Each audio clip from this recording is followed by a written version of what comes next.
in. This is your live chat for this week's Travelers Championship. It's always nice to go away, but it's nice to come home.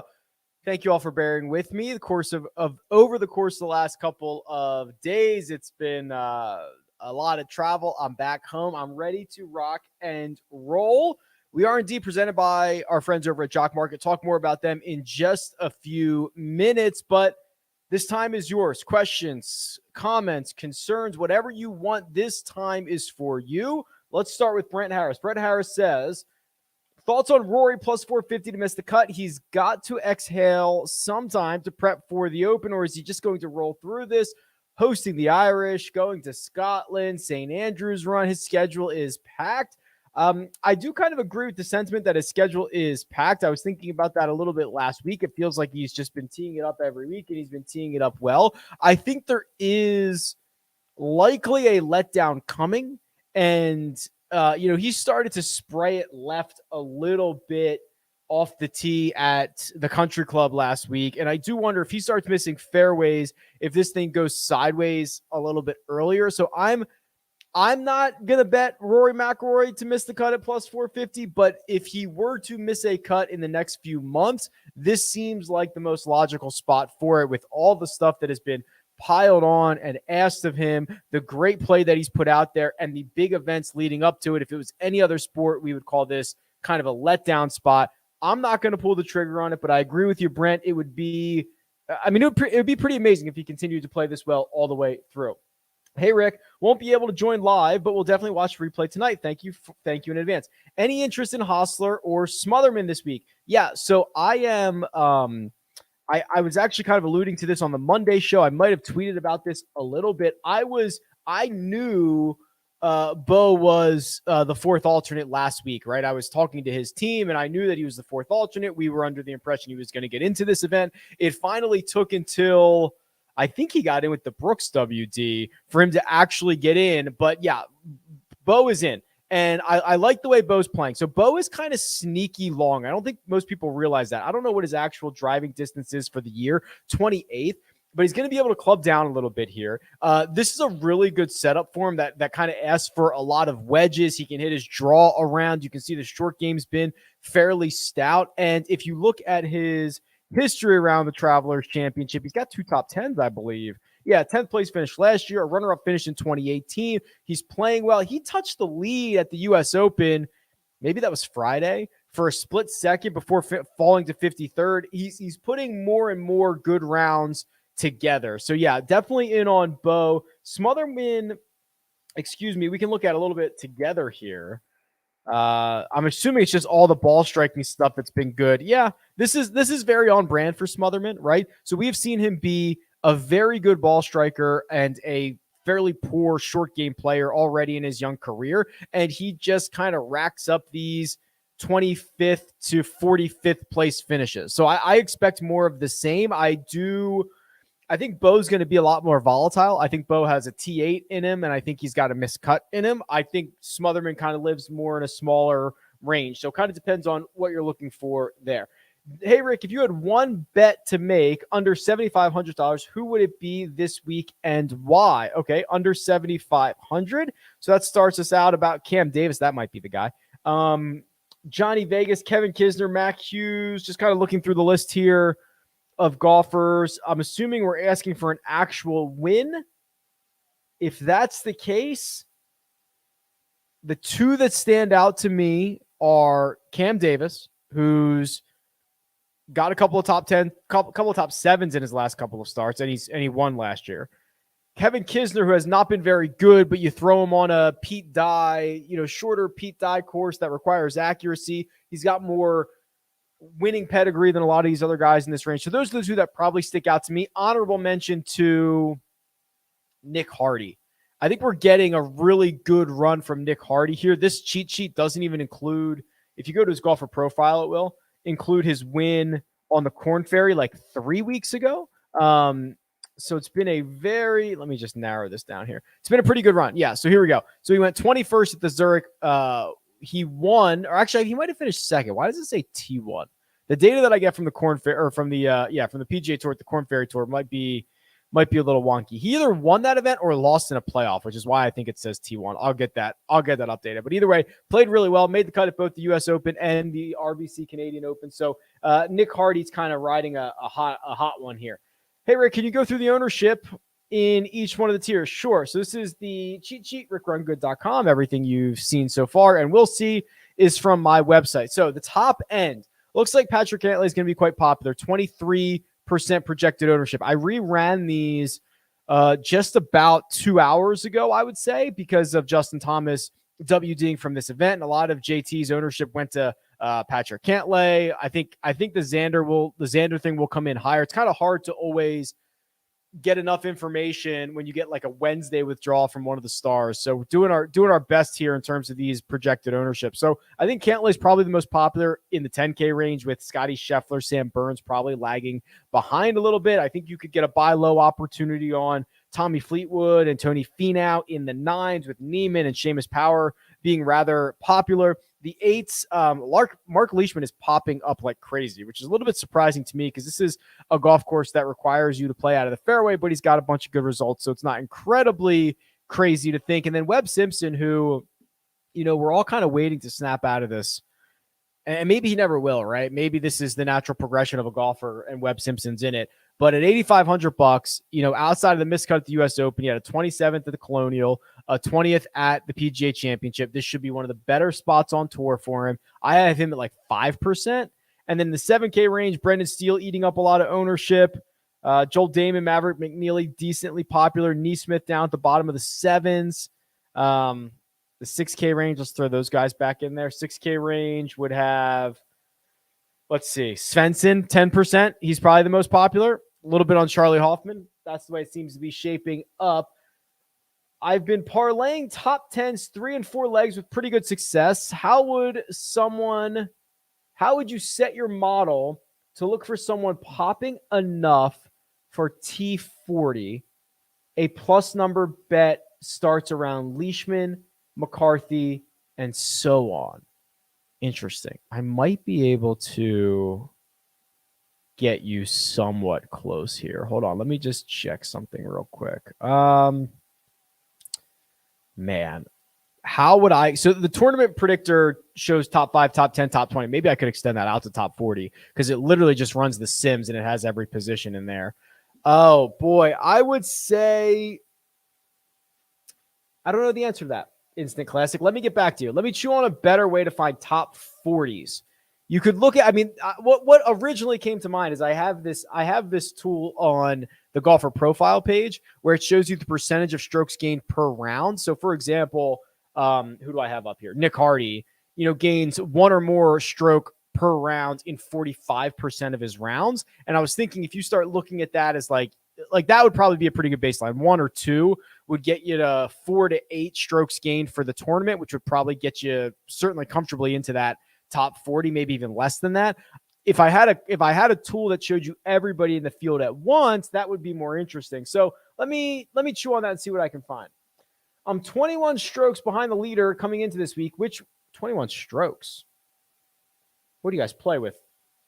Just strokes to par? That's interesting.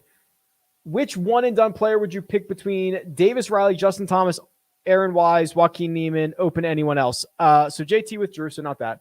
I'm pretty fine with Aaron Wise or Davis Riley here. I'm pretty partial to Davis Riley. What I think he's doing right now is pretty crazy, and I have not, I've been flying back and it's been crazy this week, but there's a good chance that I play Davis Riley in multiple one and dones. I have not finalized that decision yet, but just look at what he's done. Not only has he been awesome in terms of results, right? So the 31st at the U.S. Open has been his worst result, dating back to the Zurich Classic, but look how he's doing it. That 6 strokes he gained on approach at the U.S. Open was the same amount Justin Thomas gained, right? That's elite stuff. So really happy with his stat profile. I'll probably run him out in a couple of different one and done. So he's probably my top pick of the guys that you offered up.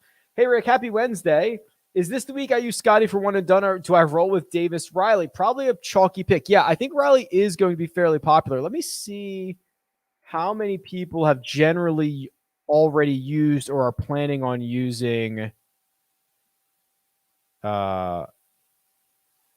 Scotty here. So there's a feature on officefootballpool.com. It's just a site that a lot of people run their one and dones on that shows you site-wide picks. And they have Scotty at 1.6%, 20th. So that makes sense, right? Either you're saving Scotty, although he's won 4 times. I can't imagine what you're saving him for. But most people have already used him. So you now get the favorite, or basically the favorite, depending on where you're looking, at 1.6%. I would probably roll out Scotty here. Where do you think the ownership from JT went from? Yeah, I think a lot of it went to Cantlay. And then also, I think Xander gets much closer to 20% than my projected ownership should show. Like I'm at 15% right now. That's I would bet $75 he's going to go over 15%. It's just a late week removal of a big player. The key indicators aren't fast enough to catch up to this. I think Xander's going to be much more popular than that. In a strategy question from Hank Hill, in a large GPP, would you rather have all 6 of your guys in your lineup at 10 to 15%, or 3 guys at 20 to 25, and 3 guys at 5 to 10? The latter there. So that's kind of called, I've heard it described as like the barbell approach. So if you think about like a barbell, if you're bench pressing, right, you have a lot of weight on this side, nothing in the middle, and you have a lot of weight on the other side. And the way that I envision that is I say, okay, I'd rather have chalky guys, and I'd rather have low owned guys, not really 6 guys in the middle. I don't think 6 guys in the middle give you enough leverage. So when you have a chalky guy, he's chalky for a reason, right? So he's probably a good play, probably has good course history, he's probably has good recent form. If he played well, you are moving up with everybody else. The guys on the other end, you are, if he's only 3 to 5 or 7% owned, if he does anything significantly over expectation, you have a ton of leverage on the field. So I like to do it like that. I don't believe there's a lot of leverage living in the middles there. No idea who to roll out in one and done, Neiman or Sungjae. I'm a believer in Sungjae. I told this story earlier in the week, but I'll tell it again. Sungjae missed the cut last week, but he was on the range and in the practice areas on the weekends just working. And it's always impossible to tell what guys are working on the range, but I will tell you, they had the top tracer technology set up there. So every shot Sungjae was hitting was being recorded. And I was just standing there watching his metrics, and basically every shot was the same. Now, it's hard to be like, oh, he was playing the draw, he was playing the fade. To me, it just looked like he was dialed in. Every shot that he was hitting was basically the same number, which I think is generally a very good sign. Gavin says, can you please do a deep dive on Matthew Wolff? He's long but inaccurate, but maybe better when clubbing down. All right, so let's do this. There's a couple different ways we can do this. So I'm going to go last 4 years or so. This isn't going to be unique to Matthew Wolff, but let's just kind of look at all strokes gained off the tee. Where is Wolff? Has he really struggled this much? Or am I scrolling right past him? Wolff. Oops. Type his name correctly. Wow, he's been even off the tee in 211 rounds. Wow. He's lost strokes off the tee basically every event. Wow. Yikes. Sorry, that was worse than I thought it was. So what I was going to do is I was going to kind of look at his strokes gained off the tee. So like Rory's 0.84, Cam Champ is 0.76, Cantlay 0.51.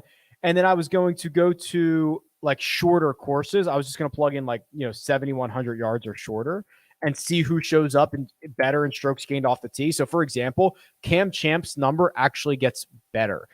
Scotty Scheffler gets much, much better. Cantlay got a little bit better, I believe. Who was the other one? Cam Davis, I ran this earlier, gets a lot better off the tee on shorter courses. So there is a theory that, let's see what Wolff is, that these longer hitters, when they do get the club down, Wolff actually gets a little bit worse. Now you could argue that might just be the stretch of golf that he's in, but it technically gets 6/600ths of a stroke per round worse. So no, I don't know if that's the answer for Wolff, but it is the answer for a lot of guys, Gavin. So it's an astute observation. Would you rather play Seamus Power or Davis Riley in DFS? Probably still Davis Riley. I am worried that Riley like comes back to earth at some point and slows down at some point, but hey, I'm gonna ride. He took a week off like 3 weeks ago or 4 weeks ago, 4 starts ago maybe. So young guy, rocking and rolling. Let's go. Can you confirm or deny rumors that you were standing on a box to match the height of KP? Confirmed. Yeah, for sure. So Kyle is definitely above average in terms of height. I am definitely below average. And when we were both on camera at the same time, it doesn't match up. So I stood on a box to frame it better. Showbiz, baby. Let's go. Nobody really talked about Siwoo, but tee to green numbers here over the years are elite second to Rory. He just can't seem to putt. Okay, so let's look at that together. So what we could actually do is let me clear this filter for yardage, and let me just throw in TPC River Highlands, and we'll look at what I assume you're referencing here is elite tee to green numbers from Siwoo. Are we going to see that? Maybe I have to go back more years. How many years do I have to go back to get Siwoo? There we go. Okay, there we go. So 16 rounds for Siwoo. 1.65 tee to green, second to only Rory McIlroy. Okay, we are on the same page here. Has lost strokes putting every single time. That is a little bit of a concern, right?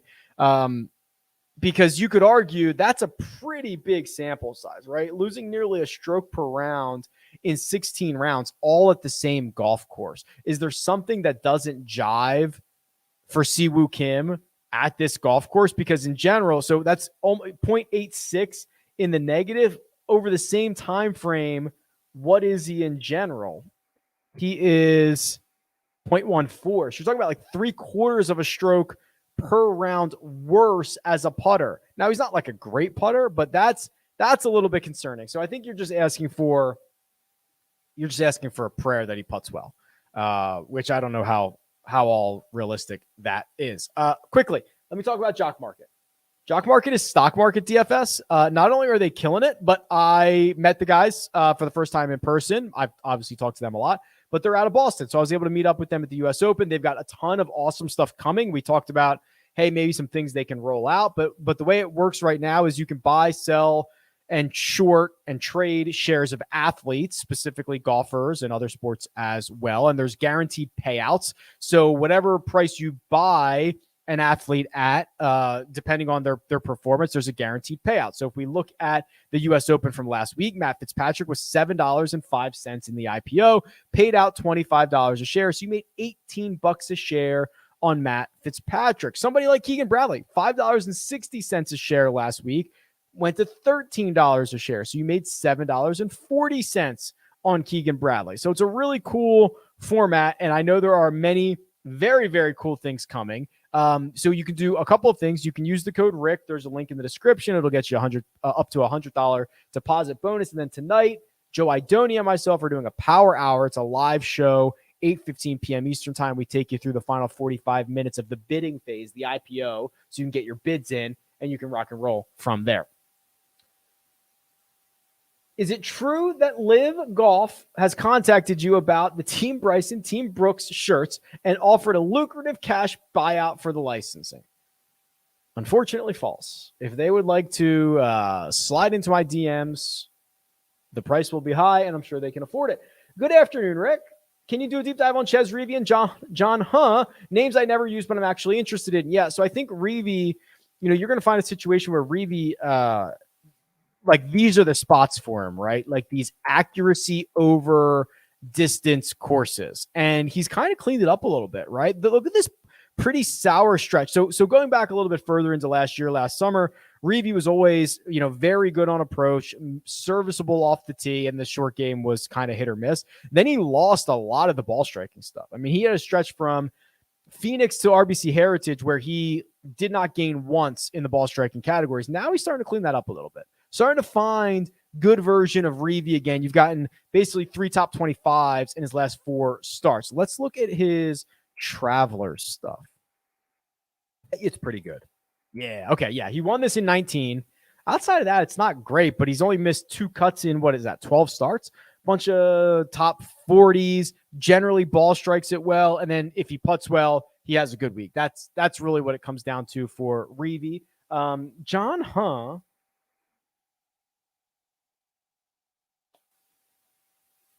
this is an okay profile.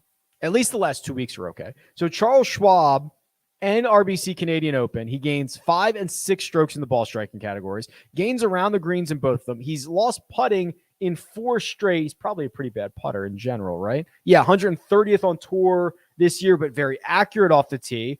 Also doesn't spray it, which is not as critical here as it was last week. But yeah, okay. Yeah, I could listen. This is one of the spots for those two guys, Daniel. There's only a handful of them, and that's one. Better pick if you're chasing Davis Riley or Patrick Cantlay. I think Davis Riley is going to be quite popular. I actually have him as the 4th highest owned one and done for this week. So if you're chasing, Cantlay might be a shred better. What are your thoughts on Cam Tringale? What are your thoughts on Sepp Straka? Those are back-to-back questions. I think I'm probably pretty even on both of them. Straka, I don't think has been nearly as good as we remember. So here's his stat profile. He went cut, 73rd, 78th, 45th cut. That's not great. The ball striking numbers are gone. The short game struggling. He's not as long off the tee as you would think. So probably like a 4 out of 10 on Straka. And Tringale, a little bit reliant on the putter. That really good stretch that we got from him was kind of like an all-around game. Not necessarily seeing that anymore. Probably like a 4 or 5 out of 10 on him. Not particularly thrilled. Any concerns with Sungjae, Siwoo, and Day withdrawing from the Pro-Am, or is that a normal thing with the Pro-Ams? Very, very normal.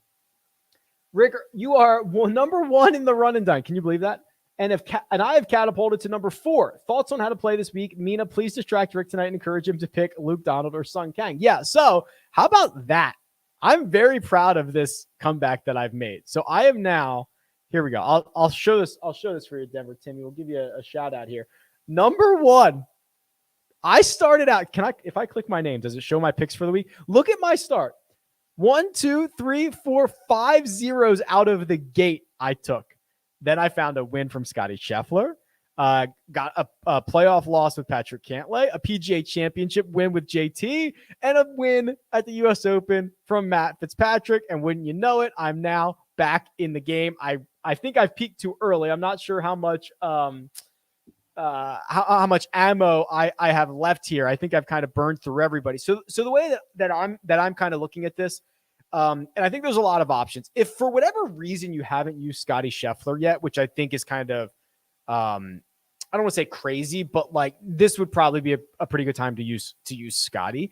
I will, if I haven't used Sung J M yet, I'm very interested in using Sung J M. If I haven't, Davis Riley, I think is going to be a very popular pick. You could pivot from Davis Riley to like Aaron Wise. I think Aaron Wise is actually going to be more popular in DFS, but less popular in one and done, if that makes any sense. But yeah, I have not settled on who I'm going with this week. I got to kind of crunch the numbers. I was thinking about it on the plane earlier, and I just haven't gotten there. Great content as always. Thank you. 20 max DraftKings, feeling solid on 8K plus, looking for additional cheap pivots from J-Day, Steven Yeager, Adam Schenk, David Lipsky. You want to pivot from those guys? I was like, I kind of like all of those guys. Okay, so Day, I would pivot, or excuse me, hold on, let me get this. I got to get all my numbers clicked in here. So from Jason Day, could you go to Brendan Todd? I think Todd would be a little bit less owned. From Yeager, I would probably go to, where is Yeager? Have I scrolled past him? No, I haven't. Man, that's tough. I think I would probably roll with like Yeager, Lipsky, and then you could go to Beau Hossler if you wanted to get out of either one of those guys, I suppose. Same with Adam Schenk, because I think Beau's 6,900 last time I saw. Who is the best in the field in scrambling? Okay, well, we'll go to the Holy Grail. We'll go to stats. We'll make sure we have this field clicked. We'll go to around the green. We will type in, or we'll click on scrambling, and it'll tell us, oh boy, number 1 scrambler in the field, Sung J M, who could be my one and done. Christian Bezaden-Hout, number 2. Jordan Spieth, Denny McCarthy, Tom Hoagie, Brendan Todd, all rounding out the top whatever. Is course history important here? I believe it is. Yes. When you have a course that is, it's fairly unique, right? It's a very short par 70, the shortest par 70 that we have on tour. And I believe it was the second shortest course overall last year, or this year on this schedule, excuse me. And then it's a Pete Dye course, and it also has the thick rough as well. And the fact that we get it every single year, and and it's very similar spot in the calendar. Like, yeah, I think it is pretty important, because I think you can get some good stuff there. Any thoughts on the Gim Reaper? That would be Doug Gim. Yes. Let me pull up his metrics here, because Gim was someone I was kind of eyeing a little bit a couple of weeks ago. Yes, here we go. RBC Canadian Open, T18. Look what he did. Gained across the board. The ball striking numbers are always fairly good. The short game always questionable. But yeah, this is a pretty good spot for him. Let's see what is 43rd in driving accuracy. Not bad. In this field, it's probably like 20th, right? Yeah, let's go. Fire up Doug Gim. Deep dive on Lucas Glover. I think you're going to get kind of the same thing, right? Glover is a more accurate than he is long, right? Here he is. To everybody in this field, he's gained more fairways per round than everybody but 5 guys. Less accurate. The results are there. I do worry about the upside a little bit, but I think if you're looking for somebody to make the cut, kind of interesting. Any prize picks? Yeah, my bad. So scheduling this week was all over. So we didn't get a chance to do the scramble. That's on me. A lot of stuff. So the prize picks ones that I was looking at, and someone sent me birdie or better matchups, and was basically just using that sheet that I sent out last week of, basically comparing who makes more birdies per round. So that's something I'll build into the website, and that was pretty successful. So I think you can just stock up on what appear to be the favorites in a lot of these matchups, which is usually the guy that's being featured. So Webb Simpson over Brian Harman, for example, could be Webb Simpson. I like the under strokes on Spieth. I liked the under strokes on, where was it? Oh, on Mito? Okay, so understrokes on Spieth, understrokes on Mito, and I liked overstrokes on... Why am I not finding? Harris English. Harris English, 68.5. The fact that he is being kind of he's being given the defending champions record here. He has not been very good. In fact, he's been quite terrible. So if you use code Rick, you can get yourself a deposit match. The link is in the description. PrizePicks is pretty darn fun. It's time to officially chase you down. Congrats on the Fitz pick. Let's go. And being somehow in the number 1 spot. Yes, yes, yes. Oh, it feels good. Too much time left, though. A lot of questions about Davis Riley, which I'm just going to skip over. We talked a lot about Davis Riley. Question on Anirban Lahiri, and it's a pretty good question here. Has he cooled off is basically the question. Well, let's find out together. We'll do this together. Zach Jeffers.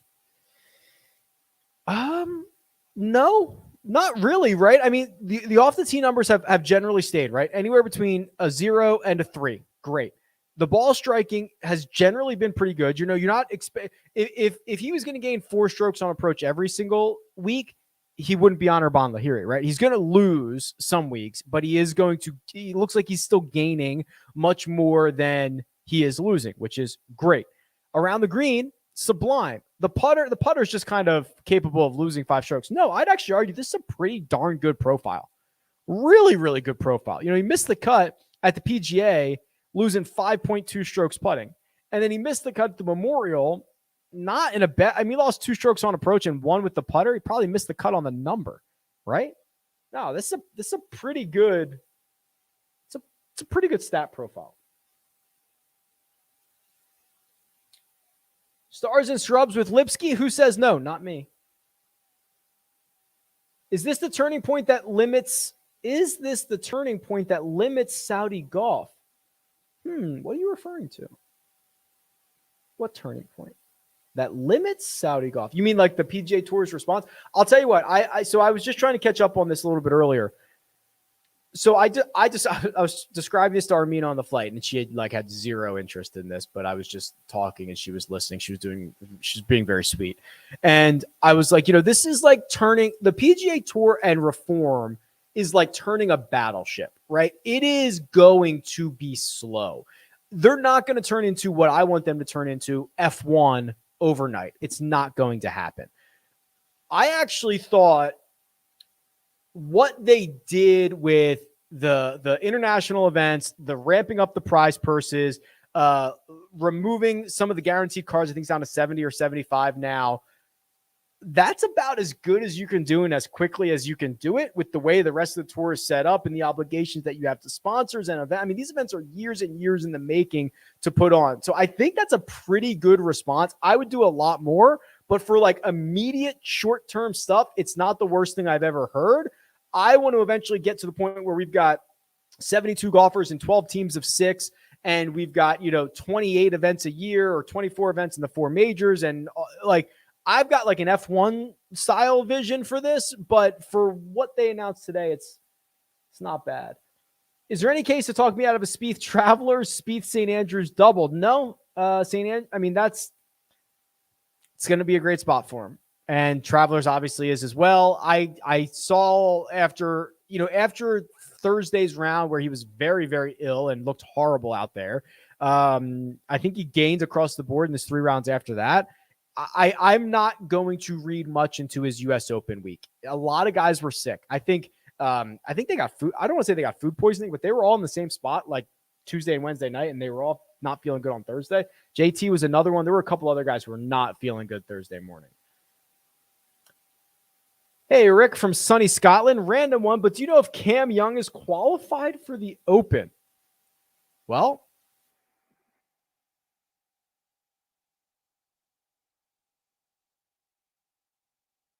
what category would he fall into? He would fall into... Hold on. He would fall top 50 in the world rankings. What's his OWGR? He is 32nd. So it's as long as he hasn't missed the deadline. When's the deadline for it? Top 50 in the world as of... Oh, you know what? It's as of week 21. Might have ended too early for him. Hold on, let's see what his rank was after week 21. No, he was 30th, so he should be in. My quick cursory glance shows that Cam Young has met the qualifications. Do any real hardcore golf fans want LIV? If so, why? A lot of people seem to want chaos, and a lot of people seem to want what the media doesn't want, right? Let me make the case. I guess the case for if you really like golf, you could argue competition is good, but fracturing tours like that mold, especially for individual sports, has not worked out well. Think about boxing and how horrible boxing is because there are 5 different entities that want to call you the world champion. That is not good. So I don't think you want to get into a situation. The good thing is this will make majors more important because it'll be the 4 times a year that guys come back together. So I guess you could argue that. I think all in all, it's pretty bad. Rick, who are you most exposed to in DK this week? So I'm way behind on lineups and stuff. So it will, that's what I'll be doing right after this. The answer is probably going to be Sungjae and Davis Riley. I will likely have too much exposure to. And then at the top, I'll probably convince myself on a lot of speed. Did you see Cantlay's answer to the LIV question he was asked today? Not the strongest denial. I did not see that. I think a lot of the... So here's the other situation. No one is a reliable narrator right now, right? No player, no agent, no manager. No one is a reliable narrator. We have seen guys say, I'm out. How dare you ask me that question? Days later, sneak off. We've seen guys give like not great answers, and they're still on the PGA Tour. Like the only guys that are reliable narrators are the guys who are saying, yeah, I'm going, and they've gone, right? Like that's it. So no one is a reliable narrator. I've heard quotes directly from guys to my face that have said, I'm not going, and they ended up going, right? Like no one's reliable right now. So I did not see his answer. Hey, Rick, love your content, your genuine, I can't say the word, enthusiasm for it all. Thank you. What players come to mind when you think about controlling approach shots with ball spin? Wow. I would say, like, I guess high club speed guys, right? I'm trying to think of this through a statistical lens that we could actually put this through, like club speed or, like Apex is only on drive, so maybe that's not a good one. Club head speed would be kind of interesting, but man, I don't know. I mean, the first guy that comes to mind are just all like I think Jordan Spieth's a fairly high spin player. I think Xander Schauffele can be a fairly high spin player when he wants to be. Yeah, I don't know. I'd have to think more about that.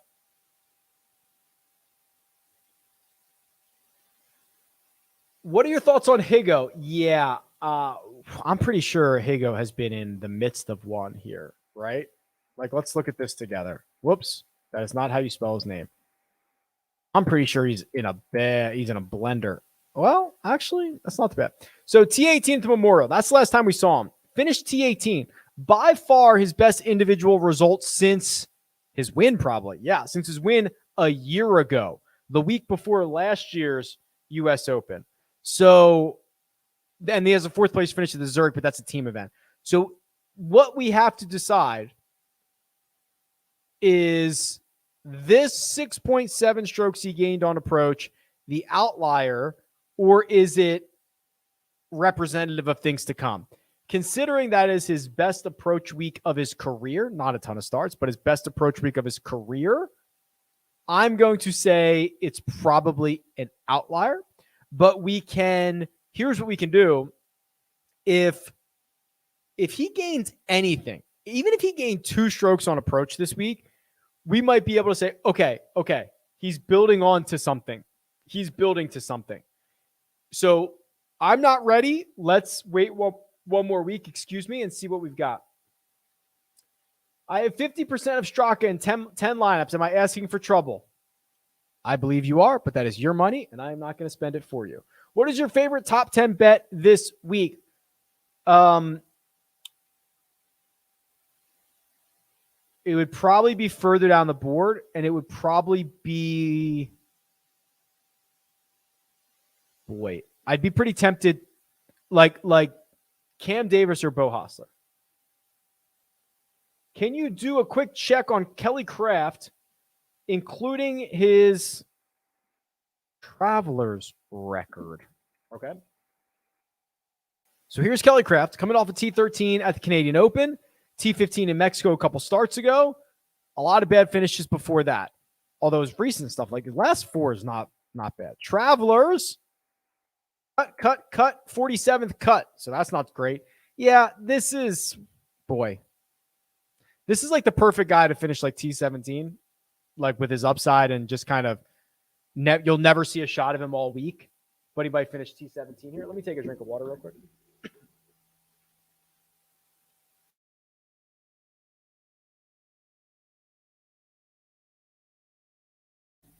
Thank you much.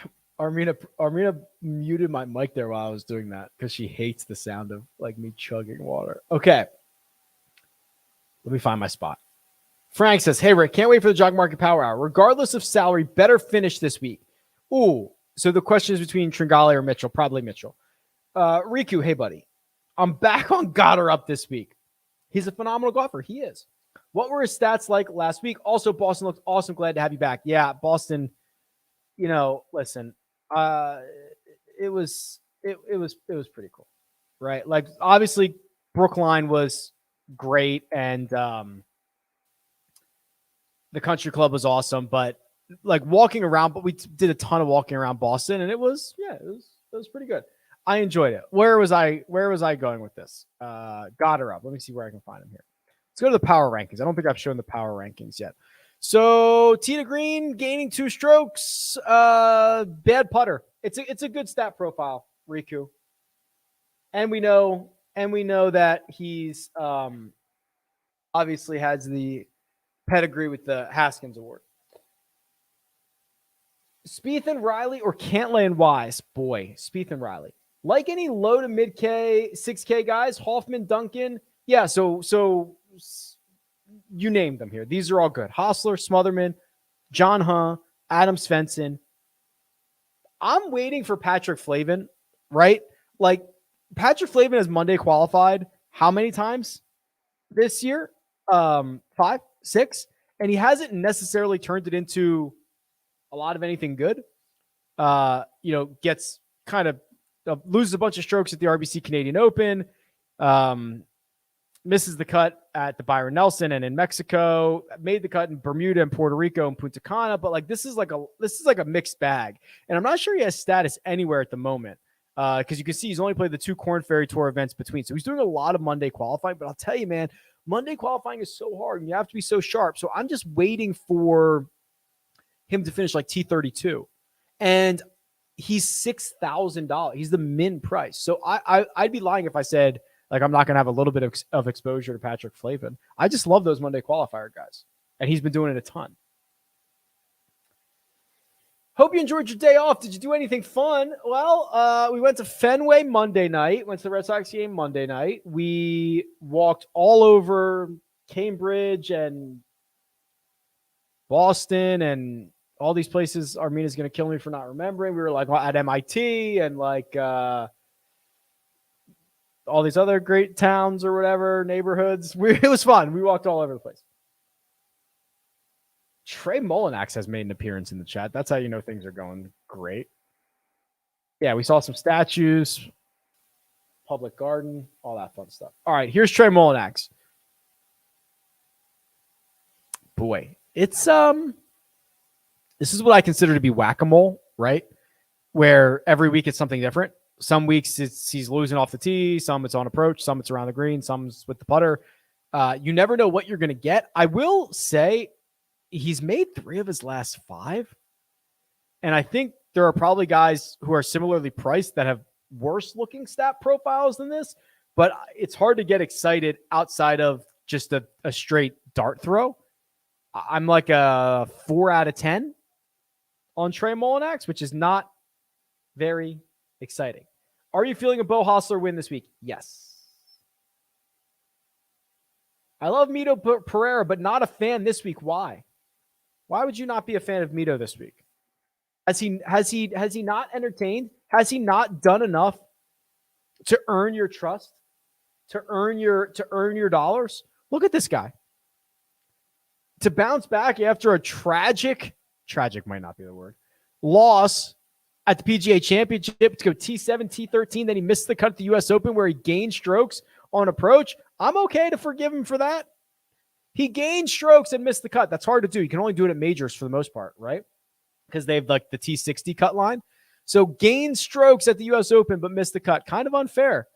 I don't think you should worry about Mito. Mito's very, very good. He's probably the 30th most accurate driver of the golf ball in this field too. I'm not that worried about it. Kind of lost my spot. Hey, Rick, who cares about winning this week? Does that mean like, who cares? Why am I even here watching this? Or like, who actually cares? The week after a major championship, like who actually cares? I'll go with the latter there from Corey. I think a lot of these guys care, right? Like when they tee it up, they care.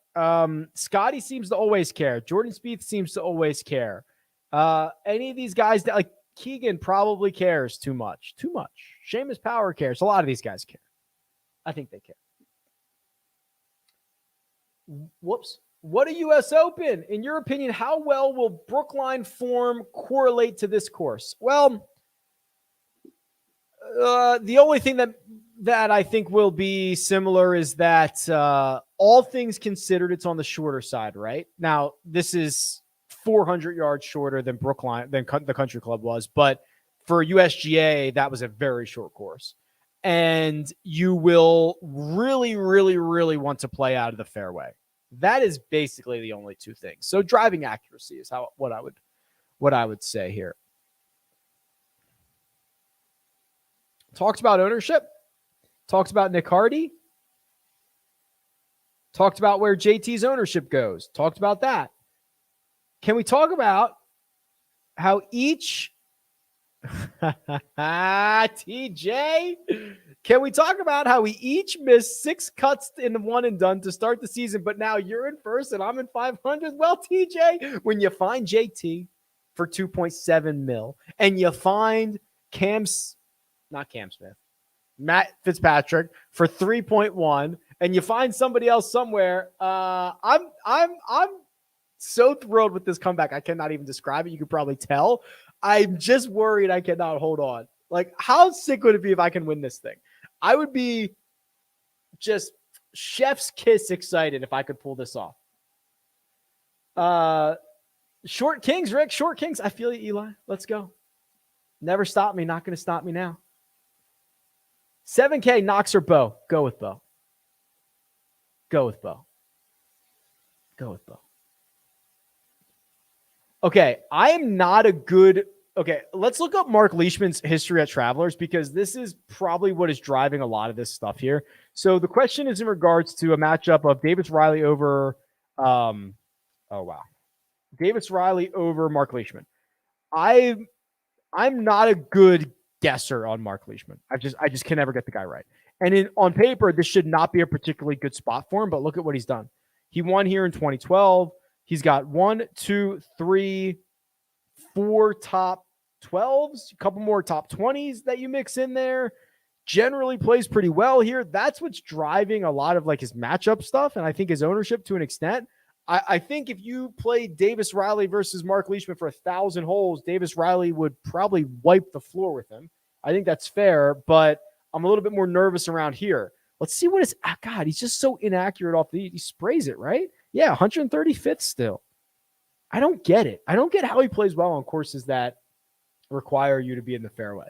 I would take Davis, Al, but I'm very good at getting Leishman wrong.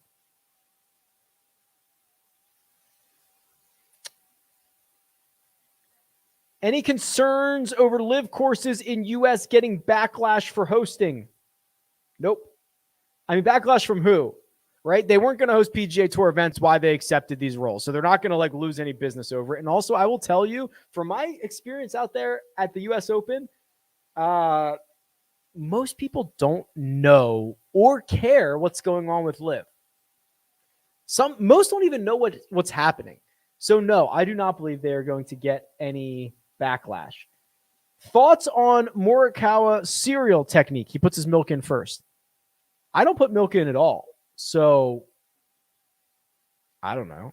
Am I the right person to answer? I eat cereal dry. That's the way to eat it, you crazy kids. What are you lapping up milk like a dog? What is that? Why would you do that? Just eat the cereal.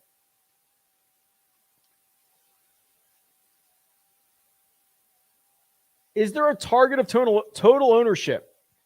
Do the optimal lineups each week have similar ownership? I'd have to go back and look for the latter part of that question. I think in general, the larger the contest that you get, the lower total ownership that you want. Larger GPPs, under 80% total ownership, under 60% total ownership. I would probably prefer under 60. The other thing is, golf is unique in a way that the optimal lineups often leave a lot of money on the table. And ownership is not as important as being unique is, in my opinion. Somebody can provide the stats and say that's wrong and you're an idiot. Maybe. But I would rather be unique than care about my ownership. So when you look at easy ways to be unique and ways that are not going to be detrimental to you, leaving money on the table. Like if you go and go to Twitter, type in the search RickRunGood Optimal, and look at all the optimal lineups in recent weeks and months and years, and very few of them get close to $50,000.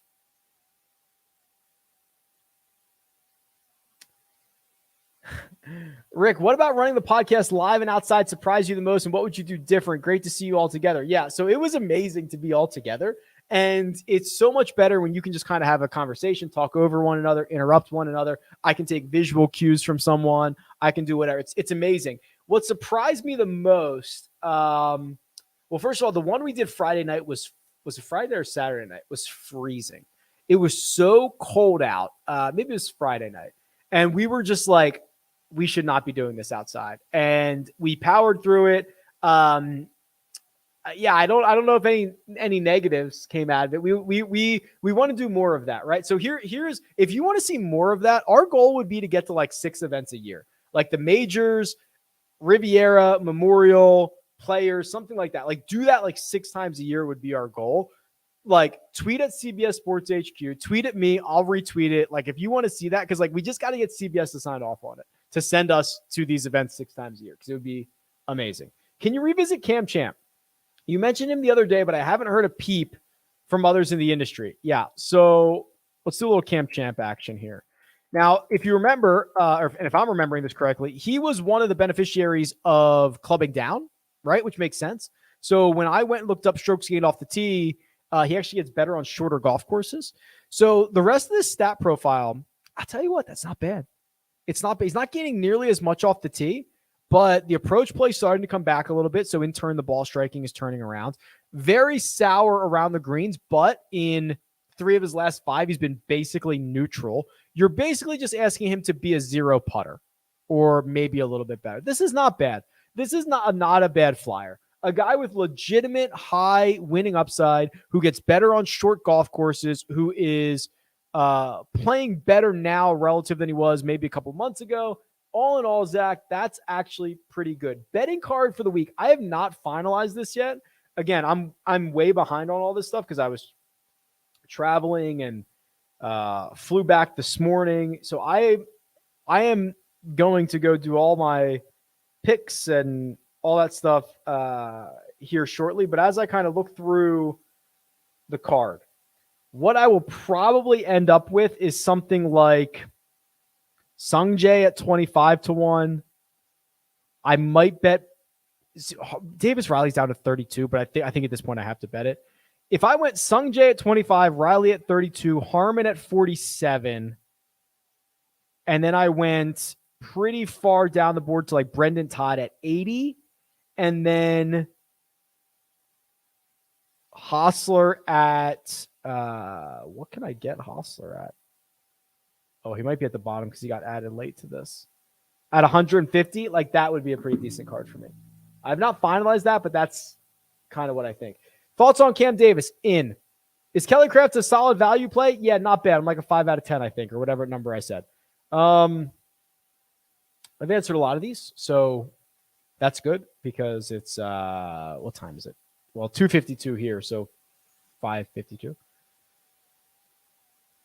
Okay, we haven't. The couple questions I saw us about Christian Bezuidenhout. We haven't done a deep dive on him in a while. So in the past, it would be like he's just relying on the putter. Let's see what he's been up to as of late. Much better approach play, much better ball strike, much more consistent at least. Putter heating up is still there. T15 cut, T12, 1, 2, 3, 4, 5, 6. He's made what, 8 of his last 9 cuts? It's pretty good. That's pretty good. Pretty, yeah, I don't mind that.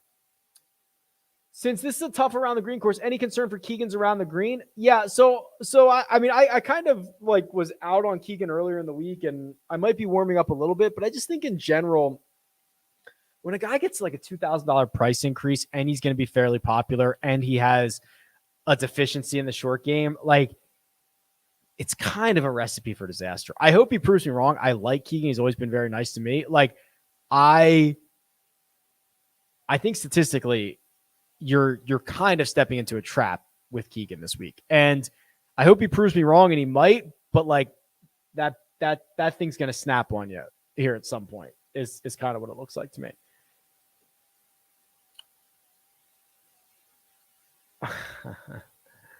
How will LIV affect one and done next season? Will DJ, Brooks, Bryson all be 25% in each major? Why? Because you can only choose them? Yeah, I don't know. I mean, who knows? Those guys, like, they might not be all that good, right? I don't know. It's going to be bizarre. We got a lot of stuff to figure out. I don't know if you guys realize, but So what I kind of decided on is, because these guys are going to be, I guess, playing, I'm just going to keep adding their stuff here. So like, here's Dustin Johnson. Like I'll have the LIV Golf strokes gained, at least the strokes gained total, until we can get the breakdown. So I'll keep it. I think it's kind of, if I want to have a complete data site of every tour in the world or whatever, I think I kind of have to do it. The other thing is, unfortunately, I'm gonna have to rework some of this stuff because the PGA Tour now does not acknowledge Dustin Johnson. So when I get my data from the tour, they kind of remove him in some situations. So I'm going to have to work on those guys, but most of the data's in there and it's all good. Who's the producer's pick of the week? She says, Jason, mostly day, but I'll take Coke Rack coverage just in case too. There you go. Always hedging her bets. Quick side question. Do you think the U.S. Open was the best tournament of the year so far? Yeah, that was a big topic of conversation in the media center.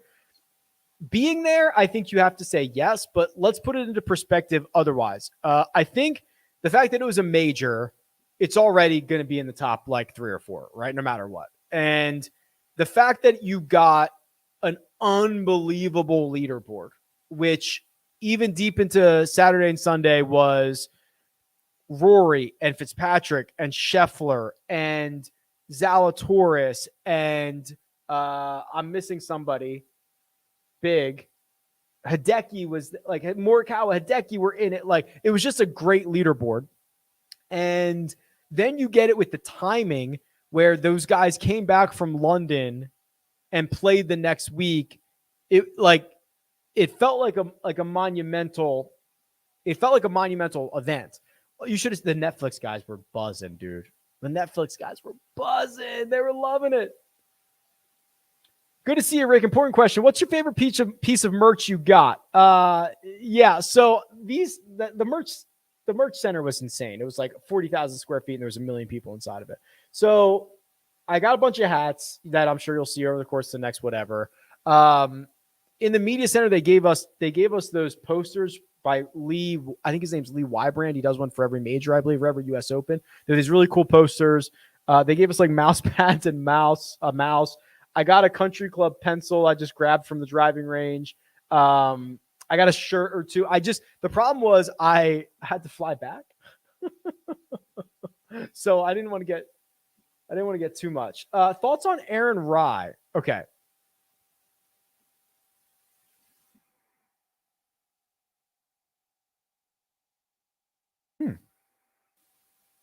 It's not bad.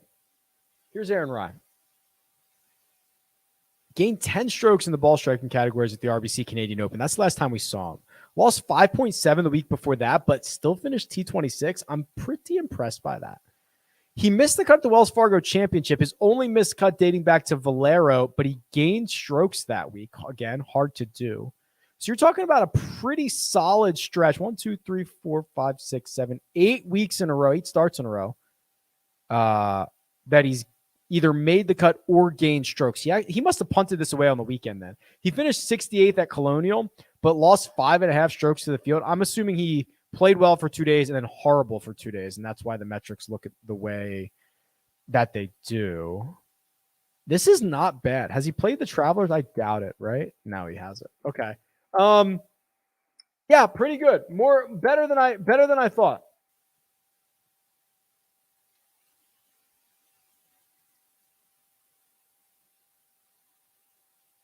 Jordan or Sungjae? As much as I love Sungjae, that's not necessarily fair because Jordan Spieth is just a higher caliber of player. Didn't get into the members store? No, I didn't. They had that. So trust me, I tried. They had that thing locked down. So the dirty secret is you got to get into the clubhouse. When you go to these clubs, you go into the clubhouse, you get the TCC stuff. I did not get in. I tried. They had a very big, burly security guy in front. Let's see. I can circle back. I've got a couple more minutes. Let me circle back. We did Tringale, so I don't want to do that. Thoughts on Keegan this week? Let's just do Keegan real quick. So I know. I don't really know what to do with the guy, but let's just do it. Again, the huge price increase, the improved putt. I mean, he gained 12.8 in the ball striking categories. He's got a bunch of good fit. Maybe I should be giving him more respect. I don't know. I mean, he gains 10.9 on approach, but it was 0.2, 0.51. Like this result feels like fool's gold, right? Runner-up finish at Wells Fargo where he gained 9.7 with the putter. Like, never going to happen again. T8 at Valero gained 5.6 around the green. So really, we have one result. We have one good finish. Well, I guess two, going back to the players, where he did it the way you'd want him to, which is like at least somewhat predictable. So 2 out of 8 starts. It's a pretty good clip. Maybe I should like Keegan more than I do. Maybe I'm not giving him enough credit. Maybe I'll bump myself up to like a 6.5 out of 10. All right. I think that'll do it. Really, really, did you see any non-golf celebs taking in the action? Larry Fitzgerald was out there. I think that's all I noticed. I don't know. Again, thank you all very much for bearing with me this week. It's always kind of hard to do stuff on the road, but it's invaluable to be able to do it and to go and get eyeballs out there and be a part of something. So I want to kind of do that more at bigger events, and hopefully we can continue to make it work, because I don't want to lose kind of this part of it either. So thank you all for bearing with me and letting me get a couple of days off and getting around Boston with Armina. That was very sweet. We very much enjoyed it, but now we're back to work. So we will be back at it again. First cut recaps after each round. Andy and I will finally debrief on Friday for the scramble, which I'm very much looking forward to. I haven't had a chance to talk to him yet. Otherwise, go to RickRunGood.com, sign up for the tools, go over to PrizePicks, use the code Rick, go over to Jock Market, use the code Rick, and join us tonight for the Power Hour, 8:15 p.m. Eastern Time. We'll talk more golf. Let's do it. Armina, run it.